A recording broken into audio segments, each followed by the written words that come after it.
most podcasts that I know of start when a host is so passionate about a topic, they just want to have an opportunity to explore it more. That's certainly how Creativity Uncovered started. But how about if you were given a podcast and a topic to cover by someone else?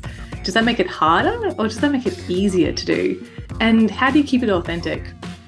Hi, my name is Abby Gatling and welcome to Creativity Uncovered. Through this podcast, I uncover how everyday people find inspiration, get inventive and open their imagination. And basically, I am on a journey to find out how people use creative solutions at home, at work, at play, and everything in between. And my goal for this podcast is that by the end of it, you'll be armed with a whole suite of tried and tested ways to summon creativity the next time that you need it. Today, I'm very excited to be speaking with Angela Hollowell, who is a video podcaster, she's a documentarian, and a visual storyteller. And she hosts two podcasts, one which she started and another which she was approached to do. And I'm really keen to explore what does that look like and how she's managed it. So welcome, Angela. Hey, thanks for having me.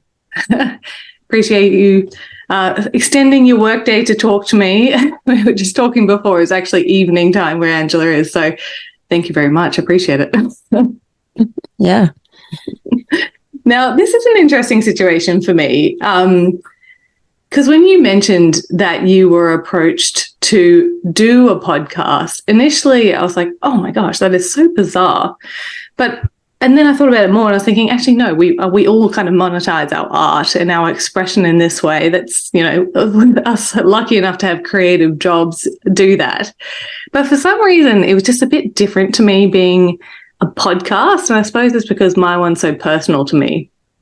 So I'm just kind of keen to unpack this with you and see what your experience has been and what your learnings are and just kind of go from there. So for context, Angela has two podcasts. One is Creative Architects and the other one is the one that you started, which is Honey and Hustle. Do you want to just quickly tell us about those podcasts and how you got involved in each of them? Yeah, absolutely. Honey and Hustle was started in 2020, March of 2020, which is obviously the only great time to start a podcast during a pandemic. And it was, just like Abby was saying, just something that I was really interested in doing. I had no goals or desires to monetize it. I just wanted to kind of pass the mic, if you will, to people who are doing incredible work in the Triangle. The Triangle is what we call Raleigh, Durham, Chapel Hill, kind of metro area here in North Carolina. And that was great. I got through maybe the first season of about 20 episodes, learned a lot of things to do better, like record better audio and have a better process for onboarding people and maybe don't use cameras that have record limit, all the necessary things to make a better show, and also how to not forget questions in the middle of a sentence, right? So I learned a lot. You learn a lot really quickly when you're doing everything yourself. And when you're just starting out and learning and, it wasn't anything I had done previously hosting people. So it was just altogether a new experience for me. And I've learned and grown a lot from it over the past 3 years. It is definitely fully self-funded. I did start paying editors for Honey and Hustle during season 3. And that was a game changer. Love it. Highly recommend it. Growing a team around a podcast. And I finished season 3 and I was approached by Castos because I was on one of their other original podcasts and they're like, hey, we see what you're doing with Honey and Hustle. We love the video podcast format that you've adopted. Maybe you would consider, building upon that for an original show for Castos. They pretty much said, our only requirement is that the podcast has something to do with their creator economy, but the premise is up to you. You'll have access to our designers to design the logo and color schema. And you'll also have access to our editors who will help you edit the podcast and distribute it on our channels. So it was kind of like a win-win situation for me, and that I would not have had the time to start from scratch on another show if I was doing it all myself, because then I would be in charge of all the moving parts. So it was nice kind of coming into a team that was already established a little bit, and then just kind of bringing in not only just my skills and talents as a host, but also my skills and talents as a creative director, and kind of be in charge of really, again, just kind of the creative process and the run of show and the guest curation and all of that type of stuff. So super nice opportunity. Is it weird? Not really. I think it's kind of a blessing, because how many people can say that a brand approached them and offered to give them money to do something that they already cared about and loved? I think it's weird when people come to you people being brands, and expecting you to be something different than who you are, or fit into a system they've already established that doesn't necessarily match your ethos as a creator. I think that's when it gets kind of hard. But, I wasn't asked to do an audio only podcast. I wasn't asked to do anything different than what I was already doing. In fact, I was asked, really given an opportunity to augment that and increase my capacity. And so that's kind of how Creative Architects got started, because, I was really just thinking about, okay, the creator economy, that's such a broad topic. And there are so many incredible podcasts already doing topics on that. Like, some of the big ones that I listen to on a regular basis, like the Colin and Samir show, or Matt D'Avella's podcast when that was up and going, Tim Ferriss's podcast to some degree. And Guy Raz, How I Built This, like all these things have to do with the creator economy in some way, shape, or form. And I was like, well, what can I add to that conversation? Like, what's not being talked about? What, more importantly, do I care about that I can sit down and talk about for 30 minutes or however long? And how does this add to the space? And so I started thinking about creative communities, like how people are coming together and seeking community in various ways. I started thinking about the rise in creator-led education, so creators building their own courses. I thought that was a really interesting phenomena, especially with like the cohort-based education being kind of intriguing to a lot of people. And then I thought about creative tech companies, which felt like they're popping up like gangbusters. You know what I mean? Like every day I'm learning a new company that's going to help me make better short clips or help me get better audio from my cell phone or something. So I was really interested in how these companies were like coming about, how they were testing their, market products and things like that. So that's kind of the three premises that we cover in Creative Architects. And I hope I answered your question about creativity. That is so cool. Firstly, congrats that you have produced such a cool podcast with such a nice aesthetic and outcomes and great conversations, that a brand has handpicked you to do this. That's a bloody good achievement. Were you absolutely stoked when that happened, or was it out of the blue, or like how did that actually happen? It was definitely out of the blue. Like, I had gone on Audience, which is another Castos original, earlier in this year, and I didn't think anything of it. I thought it was great. Like, I thought it did really well on social media, but that's not to indicate how people responded to the audio only version.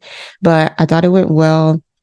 Me and Stuart, who was the host of that show, got along really well. We really bonded over our mutual love of Zane Lowe, who I think is from your neck of the woods. He's from New Zealand originally. And he's an incredible host now with Apple Music and did some time at BBC Radio. So we fell in love over that. And so I remembered him. And he also lives in North Carolina, which is interesting for a remote company that we're both in the same state. So it was cool when he reached back out. I wasn't like, why is he talking to me? Like, but I was like, oh man, this is crazy. Is he messing with me? That's so cool. I mean, the only other people I've heard that happened to is like celebrities, like was it Prince Harry and Meghan Markle and Spotify approaching them. And I don't even know if that even happened in the end, but that's pretty cool. And also Zan Rowe, that's so niche. I freaking love that. Represent.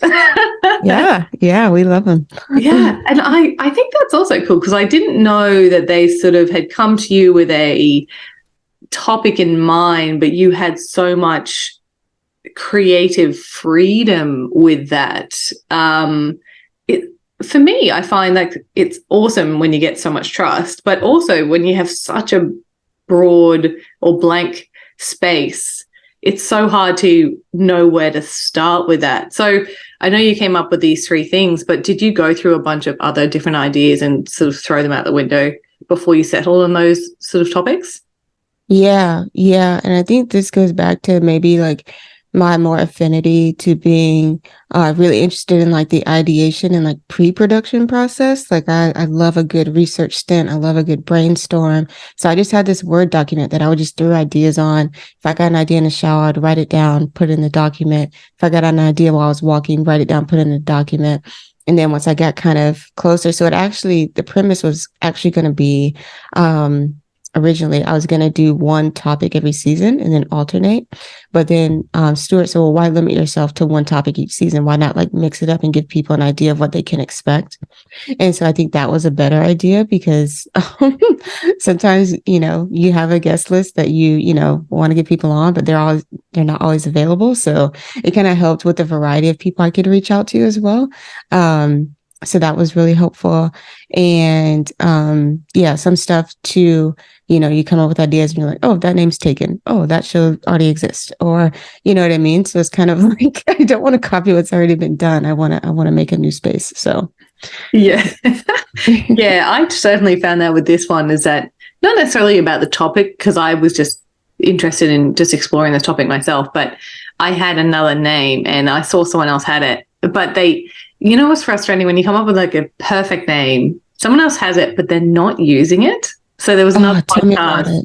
Yeah, and I came up with the name. I was like, this is brilliant. And I searched, I'm like, oh no, there's another podcast. Oh, but they haven't done anything since like 2018 or something. So I was like, oh. It sucks. Yeah, I found a couple like that where people like pod fade, and it's like you only give it 7 episodes. Like, give up the name, like Or they had the social media handles too, and you're like, man, this is like all the way taken. Like, I can't get around it. It's so hard, but that is really interesting, and it's also hard, like choosing a topic as well, because you want to be niche enough that people can find and really cling on to what you're talking about. And they really just limit how many guests you can find and the pool of people who you can approach to talk about it. So I think it is cool that you've sort of like got a couple of different topics that you can broaden your search for people. How do you actually find people to be on your podcast? So it's a mix. And I think part of this, going back to the idea that, most people start a podcast because they're super interested in it, part of it is just being a part of the creative industry and creative conversations online, on Twitter, mostly on LinkedIn, on YouTube. So kind of knowing who are the people in this space that I would be interested in speaking with, and that would be good fits for the show. So some of them, a lot of them I was already following on Twitter, so I was aware of them. And then some of them came to me through, recommendations, and just LinkedIn kind of connections. People are like, oh, I saw you had so-and-so on the show. Have you heard of, this company that's also doing this? And I was like, oh, no, can you connect me? Like, that'd be great. And I think some of it too, there's some beauty in being limited and who is a good fit for your show, because I think it allows you to be more focused and more intentional with your conversations, and just ensuring that the people that you have on are definitely going to be like relevant to, the premise of the show. One thing I was listening to Colin and Samir's show, and one of the things they were like talking about, like, how do you make the best, YouTube video intro? And one of the things is like, once people get onto the video, like once they click, it's like you have to confirm that they are going to get what they think they clicked for. Like, they are going to get the outcome that you promised in your thumbnail and title. And I think that is kind of the same thing with a podcast, especially someone who's just viewing you for the first time. And maybe they search for the guest name because you have a big guest name, or maybe they searched for creative or creator in, Spotify or Apple, and this comes up. You want them to feel like, yes, I'm going to get something on the topic of creativity or the creator economy. Because if you get on there and they're talking about their intimate relationship with their dog and how that's, affected their view on life, you're probably going to be a little bit confused. It's not that that's not a great conversation. It's just, that's not what you came for. Right. And so I try to be mindful of that as well. Like, who can I get on here that, yes, we're going to talk about that and also have fun. So make it a really good mix, but ensure that people feel fulfilled by the podcast episode or the podcast premise. Yes. And so now you have started and you've got all these episodes out. What is Castos's influence or ongoing commitment or relationship with you like? You're asking a great question because we're about to finish season 1. So here's to hoping we get renewed for season 2. I think we will be. But I think they've just been super supportive throughout the process, you know. And I think, you know, right now we're really interested in just growing the name recognition around the show and exploring how we can do that either through my personal brand or through Castos's channels. Because as you probably noticed, Castos isn't super big on social media, and I don't think they really want to be, and that's okay. But we really want to, you know, just continue to establish Creative Architects as like a really important show. I don't know if important is the right word, but maybe show that people should check out, you know, a show worth your time of checking out in the next, you know, 3 to 6 months, I think. Yeah. And so do they, that's cool. I mean, fingers crossed it gets renewed. It's a really cool show. I think there's so many more people you could talk to, and it's just an interesting topic to explore. But do they get involved in vetting your guests or anything like that, suggesting guests and stuff like that to you? Wow. So it's Not like really. full freedom. That's amazing. That's really cool. That's really cool. And so this is what we would call like a branded podcast, right? Yeah. So what does that mean? What does that mean necessarily? Like, so you said they've given you access to their resources and teams and stuff like that. What else does it mean? It also means that I don't own the intellectual property rights for the show. So this is a part of the Castos brand. So I will say that. And I think you have to be comfortable with that if you're making something for a brand. That's just out of the gate. But I don't think that's unusual. Issa Rae sold the intellectual property rights to HBO for Insecure. And I think she's done very well off that. And she's created more shows with them and has a really good relationship with HBO. I don't know if I see myself getting $40 million deals tomorrow, but, you know, one can dream. And the other half of this is that, you know, while, you know, yes, they came to me and, you know, to create this show, there are things that I did run by them, you know, like I did at least show Craig, Craig is the founder of Castos. I did show him the guest list. So it's not like I'm just like blindly, you know, adding people. We do strategize together on like how to grow the show and how to make it better. We do talk about, you know, some of the cross promotion stuff that I'm doing with other podcasters. And that I went to podcast festivals and, you know, we spoke about that. And then, you know, if you listen to every episode, there's always going to be an ad read for Castos, always. So it's always about pointing people back to Castos, because that's you know, essentially what they want. Like, hey, you like this show? Great. Why don't you put your amazing show on Castos? You know, why don't you take advantage of all the amazing features that are making this show possible? And I think it's smart. You know what I mean? Like, who better to, you know, promote a podcast brand than a podcaster? And to have that kind of in every episode, I think is awesome for them and not a huge lift for me. You know what I mean? Like, I don't feel like that detracts from the quality of the show at all. I don't feel like it detracts from my creativity. And it's kind of awesome being able to do that every episode and really think out of the box about like, how can I craft a video that points back to an incredible feature that Castos has, you know? Yeah, it's kind of it's like influencer marketing almost, isn't it? A little bit. If I'm an influencer, yeah. You're an influencer, podcast influencer. I mean, but it's also good though, because you're using the product and you obviously like the product. So that is like a fantastic piece of marketing. I mean, I am in marketing, so I'm just very curious about this and how it all works. And are there any other restrictions like that they have said you definitely can't, you can do anything you like, but you just can't do this one thing? No, we haven't come across that yet. Thank Jesus. No, I think it's been pretty chill, and it's been a good partnership. Yeah, cool. And do they pay you to do this? Yes, they do pay me. Yeah, that's about as much as I feel comfortable saying. They do pay me. Yeah. It's just interesting. Like, if someone is trying to potentially do a collaboration and do a branded podcast, like, they should ask for payment, right? Yeah, absolutely. Yeah. Because the goal is to make the brand money. Like they're not doing it, like they're not like coming up with the original show just because it's fun and giggles. Like the majority of podcasters are coming up with it because it's an avenue for marketing for their brand. So yeah. So this kind of leads us to the creator economy again, I guess, because as I said sort of in my intro, like it makes total sense that people exchange their creativity for money, because some people do that. Some people do it just purely for fun and their own personal enjoyment, and that's also great. But there's nothing wrong with actually making money out of your creativity. But I've never really heard too much about the creator economy necessarily. Like what does that actually mean? that is a great question. And I think many people have different answers.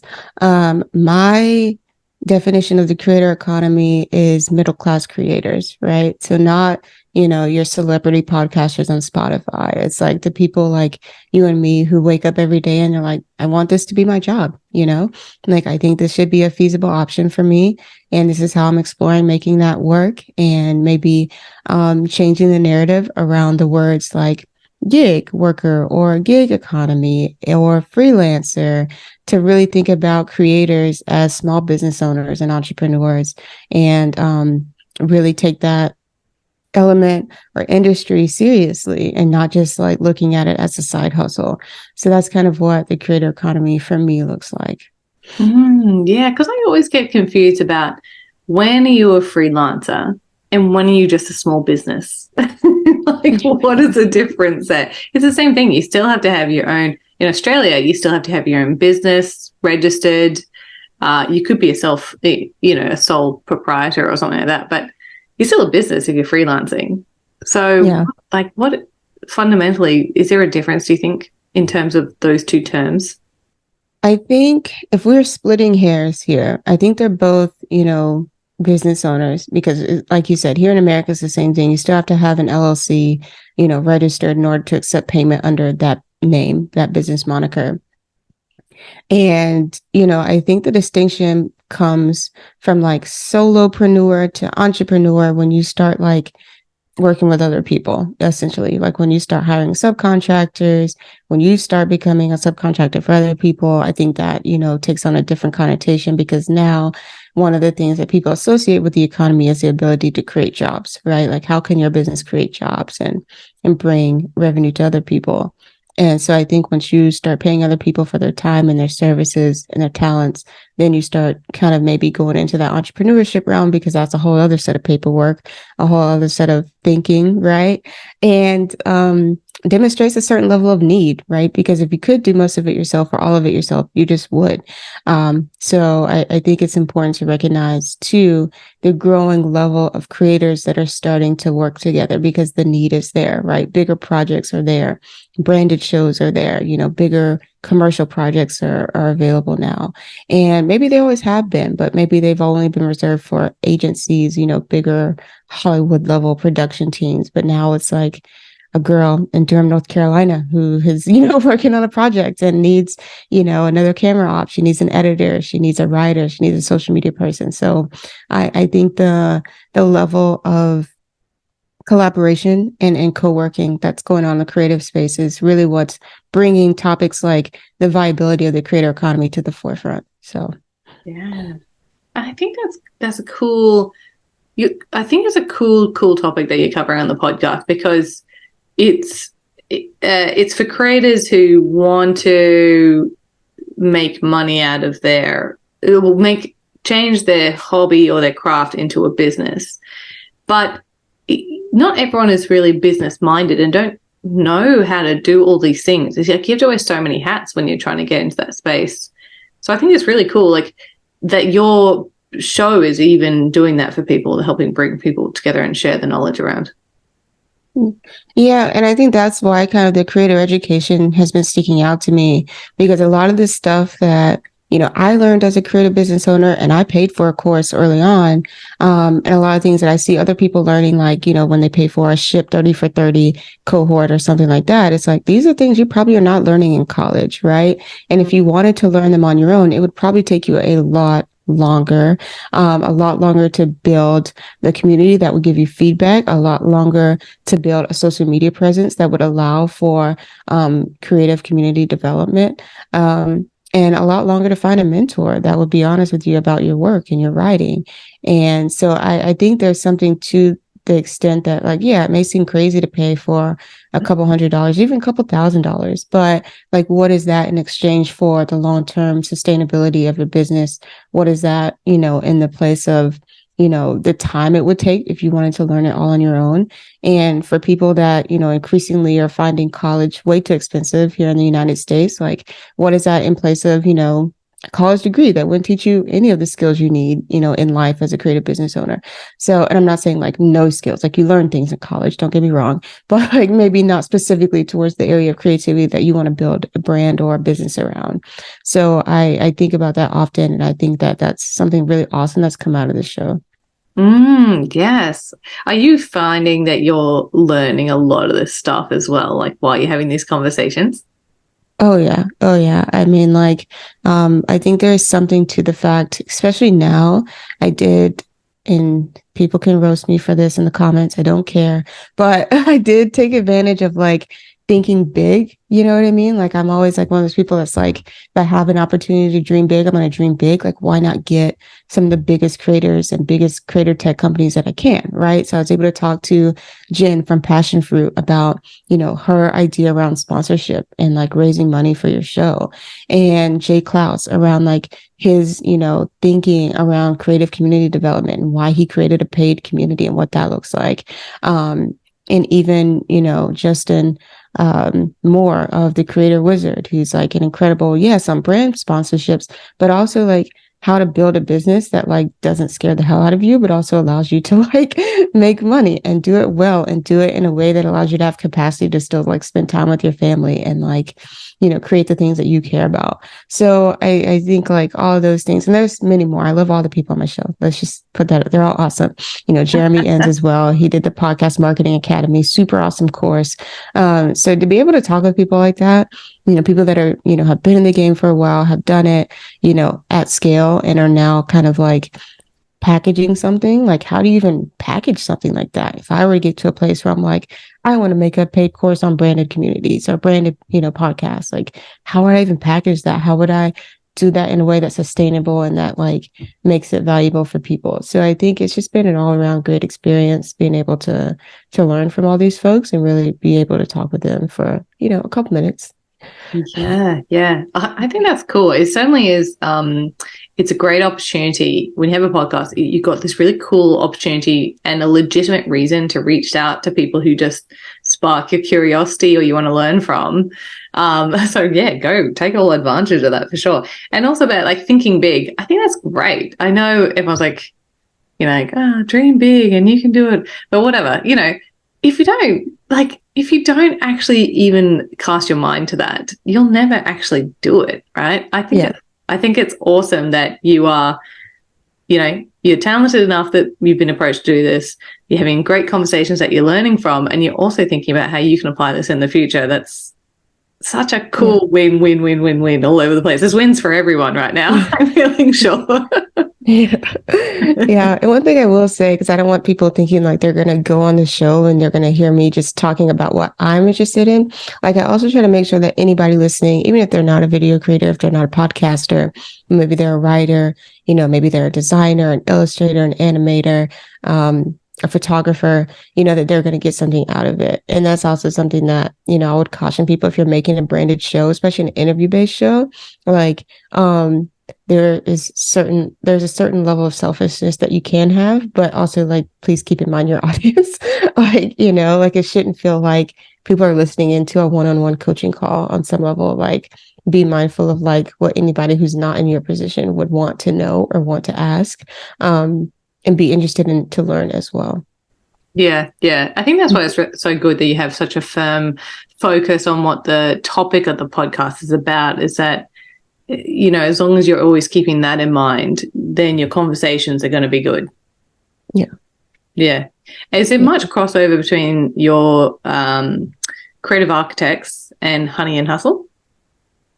What do you mean by crossover? Like, do you ever get guests across to one, or learnings from one to the other, or either you do keep the two very much separate? I haven't brought on any guests from Honey and Hustle on Creative Architects. And in terms of learning, I would say yes. Just in terms of, me being a creator, like thinking rationally about how I could apply, some of the learnings to what I'm doing with Honey and Hustle, because that's still self-funded unless anybody watching or listening to this wants to, sponsor your girl. But so I think some of it, some things that I've had been considering too is like, if I'm going to do a community, what is that going to look like? Because for me, I always want it to be accessible. So what would a free and a paid community look like? Could I have it in the same place? What are some of the things that I would want people on the free tier to have access to?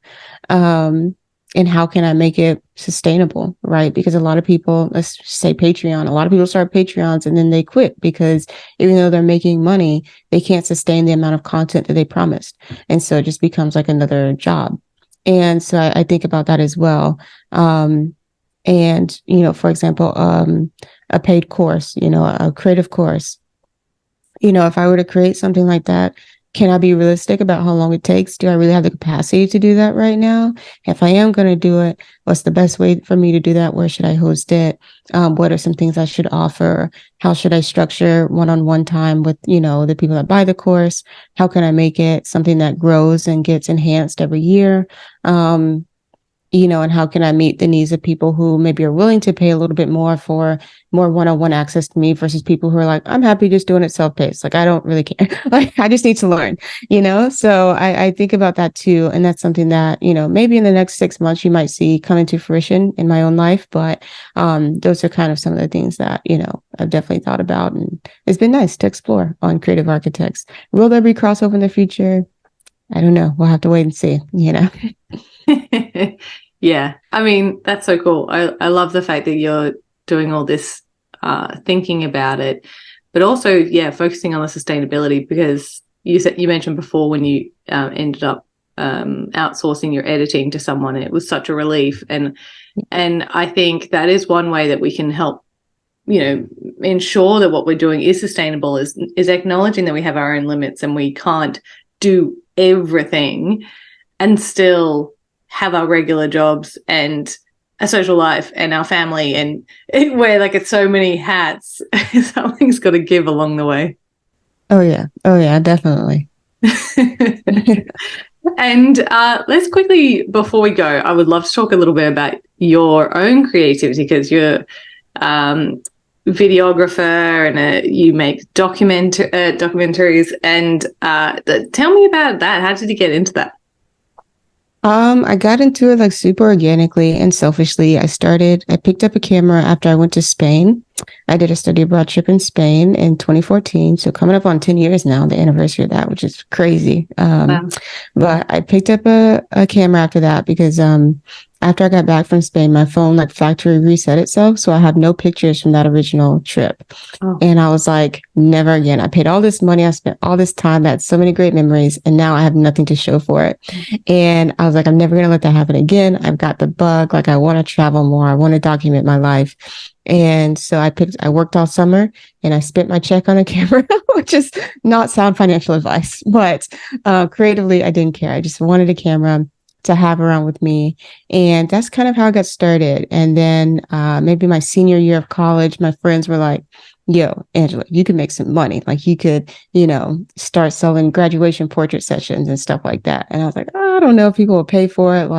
But they did. And that was kind of how things got going a little bit. I did my first wedding in September of 2016. And for me at the time, still being a fairly novice photographer, I was like, oh, this is like the pinnacle, because when weddings, you can't miss, they can't repeat that day just because you missed a shot. So I started taking myself a little more seriously, and I started the first iteration of the business then. And I just kind of kept growing. And once I graduated from college and started thinking like, okay, what do I actually want to do with my life? Like, how do I actually want to make money?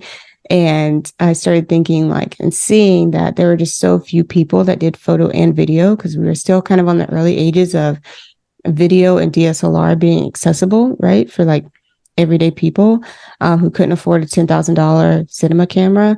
So I started thinking seriously about like, okay, if I could do photo and video really well, I could name my own price. And so that's what I did. I just started learning and growing as kind of a hybrid photo and video person. Still am a hybrid photo and video person, but now I kind of keep photography to myself. I actually just splurged on this little like everyday camera. Nice. For people who are listening and not watching, I just showed like this overpriced camera that I paid for. But anyways,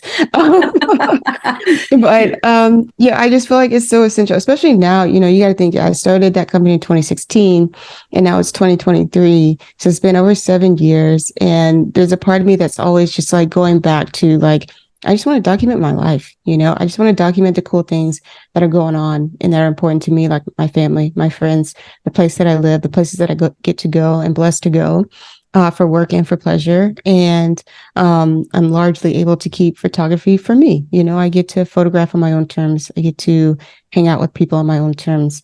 And I think there's always some element of me that will always want that. And even now, you know, I love creating at the level that I'm creating at. It feels great. But there's also, again, like even in my career now, it's less about like, okay, how can I make the most money being a hybrid photographer, filmmaker, or a filmmaker podcast, but more about like, how can I make money doing the things that I care about, right? And doing things that are interesting to me. And so I think that Creative Architects, Honey and Hustle, all the documentaries that I'm working on are wonderful examples of that maturation over time. That's cool. And it all makes sense why you have a video podcast now. Yeah. All makes sense. Oh no, that is so cool. I absolutely just loved picking your brains today. Thank you so much for joining me. Yeah, absolutely. Thank you for having me. This was fun. Yeah. And I also want to thank everyone who's tuned into Creativity Uncovered today. I really hope that this episode has inspired you to just do more of what you love. It obviously is working. And as always, I hope that it helps you summon creativity the next time that you need it.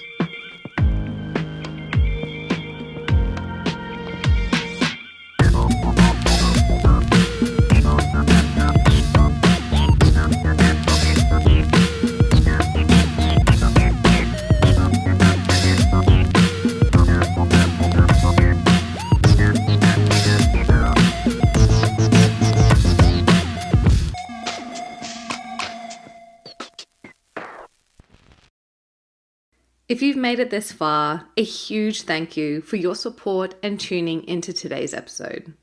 Creativity Uncovered has been lovingly recorded on the land of the Cubby Cubby people, and we pay our respect to elders past, present, and emerging. This podcast has been produced by my amazing team here at Crisp Communications, and the music you just heard was composed by James Gatling. If you liked this episode, please do share it around and help us on our mission to unlock more creativity in this world. You can also hit subscribe so you don't miss out on any new episode releases.